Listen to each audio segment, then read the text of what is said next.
Good afternoon, everyone. I am Jefferson Sibarius. I am from Agusan del Sur, Municipality of Trento, part of Mindanao. I am here to present to you my report, which is all about the EMIS and its objectives. Okay, what's EMIS? What are its objectives? What will be the purpose, the aim of the EMIS?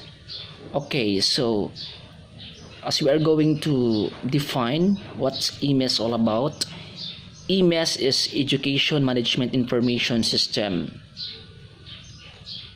It is an organized group of information and documentation services that collects, stores, processes, and analyzes and disseminates information for educational planning and management. So as we are going to look on its objectives, we will be learning on its purpose, aim, function, the use of EMIS, the development of EMIS, and educational planning and management. We will tackle this one step by step. So the purpose of EMIS is that information will become the basis of management, planning, and monitoring for educational system. That's why we can see EMIS in a certain school or institution, or we can see EMIS in administration room or building, in which we can see a lot of information, a lot of management basis planning and monitoring in a certain institution. Aside from that, the education or the EMIS should inform the different levels of national education administration. So it could be in school-based, district and regional education offices, or in the deep ed, for example, on the state and performance of the educational sector. That's why a certain institution or schools are advised or encouraged to have EMIS board in their administration office or building, so that all the information or all the necessary informations that will be stated will be observable in a certain EMIS board. So aside from that, EMIS provides evidence for the development, management, and monitoring of education policies and plans. So for example, in this pandemic time or in this time of pandemic, we can, or information like learning continuity plan for modular learning, or the distribution and retrieval of module can be observed or is observable through our plans in a certain organization. In fact, EMIS will improve our planning. That's why school head needs the teacher forces or the stakeholders, external stakeholders, to finalize or to realize the plan. And then resource allocation or budget, monitoring, policy formation, and the decision making. Of course, the teachers force and external stakeholders will help, will assess, so that the plans in a certain school will be easily realized. So this is to collect, analyze and report data of education system. So the first one objectives of the EMIS is that it provide timely and informed basis for planning and management of education services. It establish a relevant indicators for data collection and utilization, and contribute a national system for collection, processing, and utilization of education data. That is why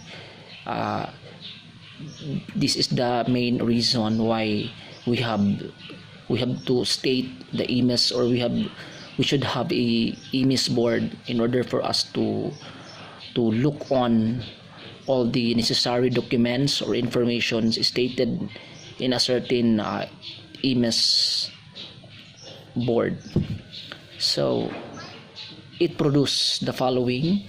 So not only administration but management as well of the education system. We can see the school-based management information all the required documents stated in the SBM will also be observable in the EMIS, and research and planning of the educational system will also be stated in the EMIS, and monitoring and evaluation of the educational system, such as evaluation of the teacher qualification,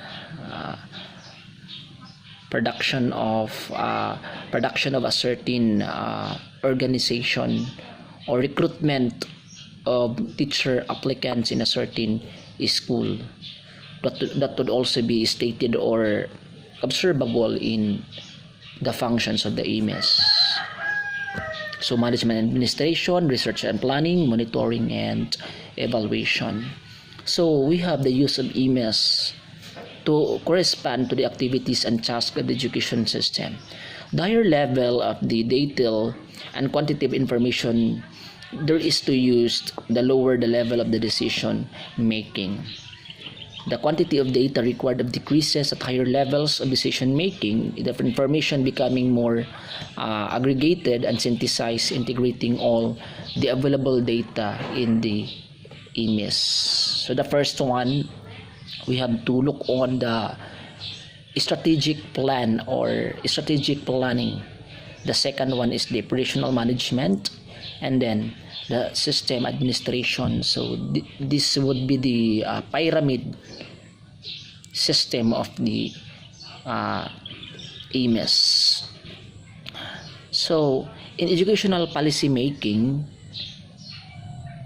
or maker, they are the one responsible for what we call the decision making or the strategic decision of the whole educational or the entire educational system.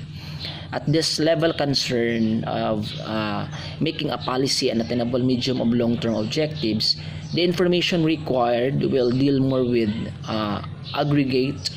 This is used for setting of the objectives on the school-based or the school, district, national, and even in the regional level. So education planners comprise decision making who are in the charge of management and operational control of the allocation of resources for an efficient and equitable distribution.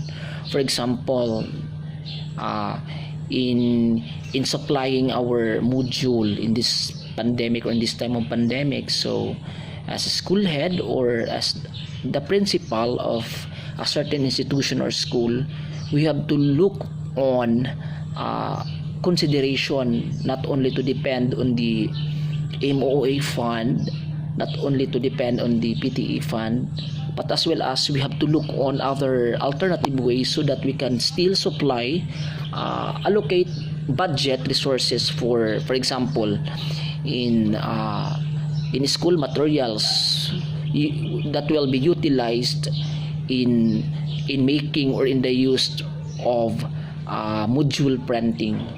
So this translates the general objectives into more technical operational transitions. It therefore requires more specific data to optimize the use of the resources. That's why in decision making process, a school leader or the school principal needs all its members, yes, the external stakeholders as well, in order for them to voice out their voices needs to be heard. There should always be what we call conference or a successive meetings with the stakeholders in order for us to get or to obtain lots of information ideas from them, not only from us as a school leader or school leaders, but as well as ideas coming from our members of the school. Okay, so education administrators perform administrative and operational tasks at the school, even in the district and regional levels.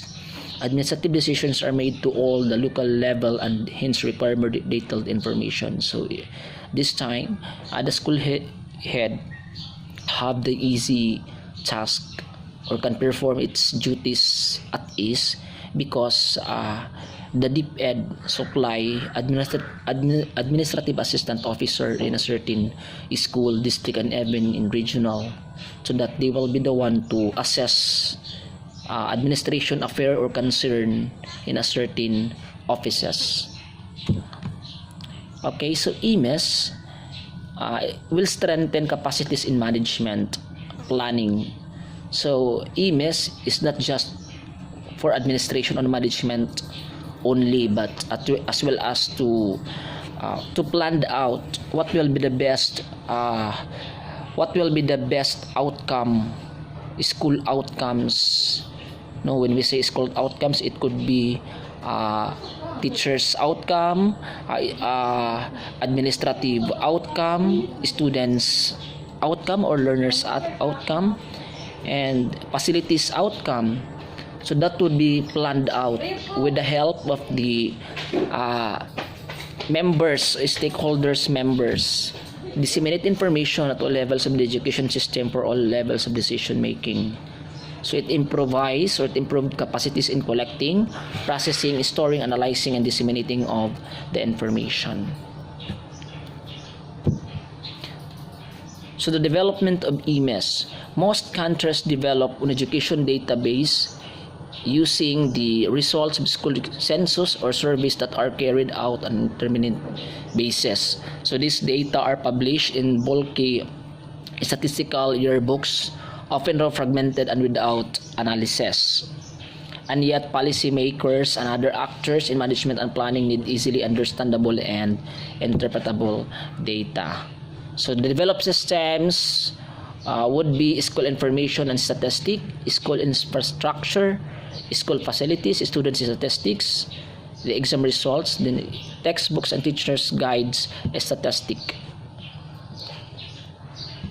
So educational planning can be defined as the processes of setting out in advance strategies, policies, procedures, programs, and standards through which can be educational objective can really be achieved. So this is also to organize, direct, control, evaluate the accomplished predetermined objectives of an institution through coordinated use of human material resources. Management is the art science of getting work done. Okay, that will be all my report for today. Thank you so much.